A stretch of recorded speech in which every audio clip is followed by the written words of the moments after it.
এই দলটা মাত্র কয়েকদিন নিজেদের স্কোর বাড়িয়ে 126 জন নিজেদের মধ্যে হত্যা করেছে। এদের মাধ্যমে জনগণ নিরাপদ কিভাবে হবে? হ্যাঁ, আমাকে বলুন, যাদের মাধ্যমে চাঁদাবাজি হয়, যাদের বক্তৃতা এবং কাজের মধ্যে আওয়ামী লীগের বক্তৃতা এবং কাজের মধ্যে কোনো পার্থক্য না হয়, তাদের মাধ্যমে আমরা নিরাপদ থাকবো, কল্যাণ হবে।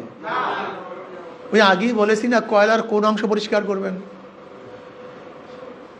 শোনেন, স্বপ্ন দেখা বাদ দেন। আপনি কি জানেন বর্তমানে কি পরিমাণে নতুন ভোটার হয়েছে? 38% নতুন ভোটার হয়েছে। 4 কোটির উপরে শুধু নতুন ভোটার, যারা ভোট দিতেই পারেনি, ভোট দিতেই পারেনি।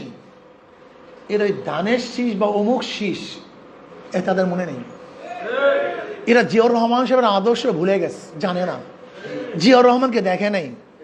এখন জিয়াউর রহমানের আদর্শ সম্পর্কে আলোচনা করলেই তারা বলবো জিয়াউর রহমান আদর্শ মানে ওই ঘাট দখল করা, জিয়াউর রহমান আদর্শ মানে চাঁদাবাজি করা, জিয়াউর রহমান আদর্শ মানে নিজের খুন করা, জিয়াউর রহমান আদর্শ মানে কার উপরে হত্যা করা।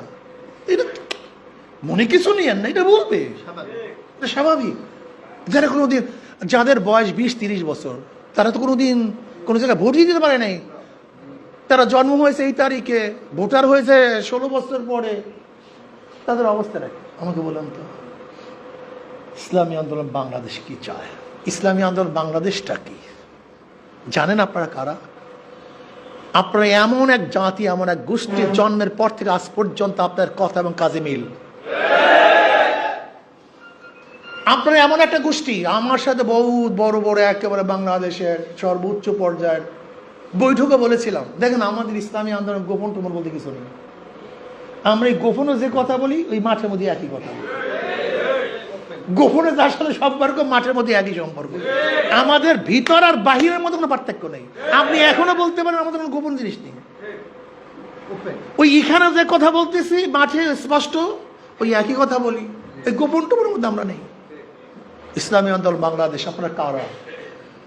আপনারা আজ পর্যন্ত ওয়াদা খেলাপ করেননি। আপনারা কারা? বিশ্বাসঘাতকতা করেননি। আপনারা কারা? যারা নীতিভ্রষ্ট হন নেই, আদর্শভ্রষ্ট হন নেই। আপনারা কারা? জন্মের পর থেকে আজ